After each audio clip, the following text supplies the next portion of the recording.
My name is Dr. Cordova-Arrington, and I'm the Assistant Professor of Flute at the University of Oregon School of Music and Dance. I'm excited to play some Flute Symphonic Band excerpts with you today, so let's just jump right in.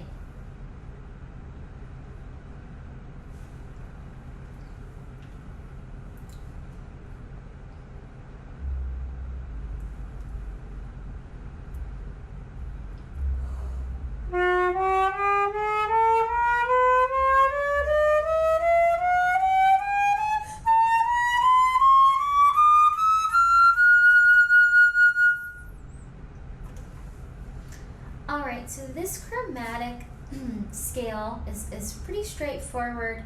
There are just two things that I would recommend that you do.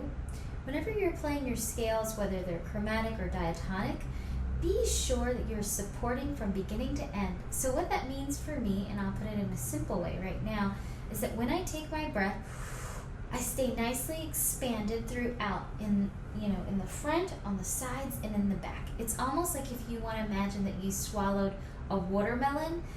That's the best way I can describe it. So if you could visualize what that would look like if you swallowed this watermelon, and if you can retain that kind of visual while you play, you will instantly have better tone, instantly have better pitch. So support from beginning to end.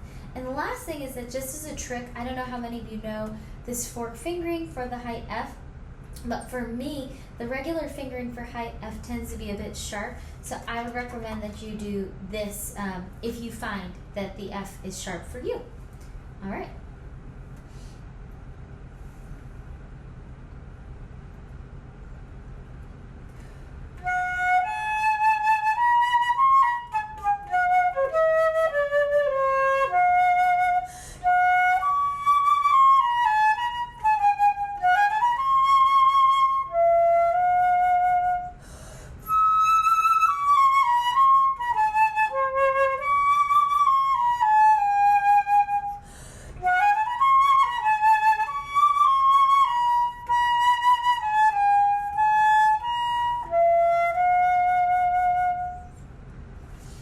Ooh, so serious and melancholy, this etude. I love it though. Super espressivo. There's a lot of opportunity to be very expressive. But something that happens for me a lot, if I tell a student to be expressive, or if I'm trying to get myself to be more expressive, it's sort of not enough to just say to be expressive, right? Somehow I've got to put a character word to it, and the word that I like to think about when I hear this melody is broad, right? So I would encourage you to come up with your own character word at the beginning, because that can really inspire and sort of create a backdrop for the piece. So try to think of an adjective that will sort of influence all the articulations and the way that you play the piece overall. The last thing that I think is that I want to point out, oftentimes when I'm judging tapes and people are playing the musical etude, I feel like people pay less attention to the dynamics that are written, because it's almost like if you play something beautifully, it kind of it's successful, right? Well, that's not true. There are lots of people that have gorgeous tone and everything like that, but if you're not doing what's on the page, then is it the music, or is it the player? So when you are playing, you want to try to make sure that you let your audience member forget about you and hear the music. So be sure that even when you're playing this really simple melody, that you're paying very close attention to all the little dynamic markings and crescendi, diminuendi that are marked, because that's really going to make the piece come alive.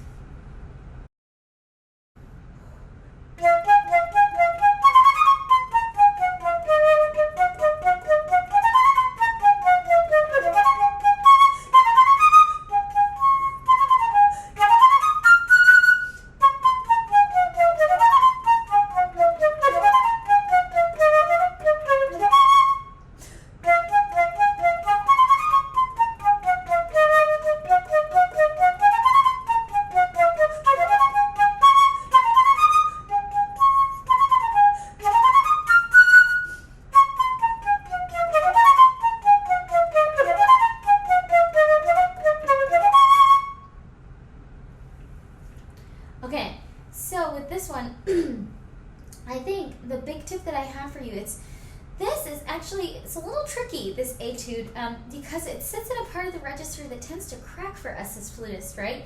Middle E's, yuck, okay? So I would highly recommend that when you're practicing this, so you can get ready and make sure that there are no cracks or cracked notes, is that I want you to go back to this thing that I'm talking about with support. Okay, so one thing that I like to do when I have a piece that starts on a yucky note for me is I like to prepare it with a lower octave when I'm practicing it. So you could do something like this.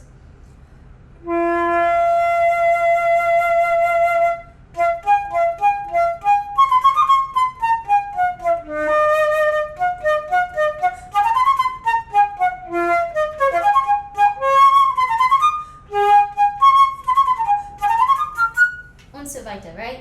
So anyways, what I'm trying to say is that whenever you have a note that you crack, that you find that you crack, inevitably what has to happen are two things. One, you make sure that the direction of the air is down, and also that that the sound, that the pitch and the sound is better supported. And the lower register is going to be your best friend, because when we're playing in the lower register, we're usually pretty nicely supported, and we're directing that air down, because that's what we do with the flute, okay? That 45-degree angle into the flute.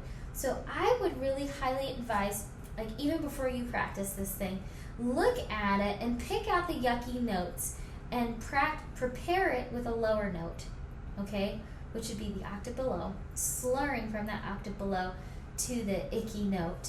And then this way your body will sort of get a sense of, like, okay, how much support do I actually need for this note to speak really clearly? Another thing that I wanted to mention that you want to be careful of is make sure you do the repeat. Okay, so that's written at the bottom of the music. Thank you very much. But it's so easy to overlook these things. So make sure you do the repeat. And the last thing I want to mention is there's so many different dynamics here. That it's important that you don't forecast what's coming up. The dynamics almost create this element of surprise that makes the music very cute and fun. So like, for example, this part.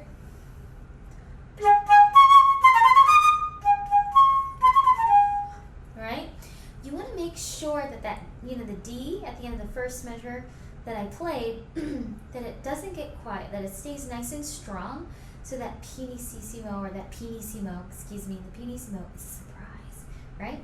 So that's just a tip, is that sometimes what happens is we're looking so ahead of the music that we forecast what's to come, and that almost ruins the surprise for our listener. So stay true to the dynamics. This has been so much fun.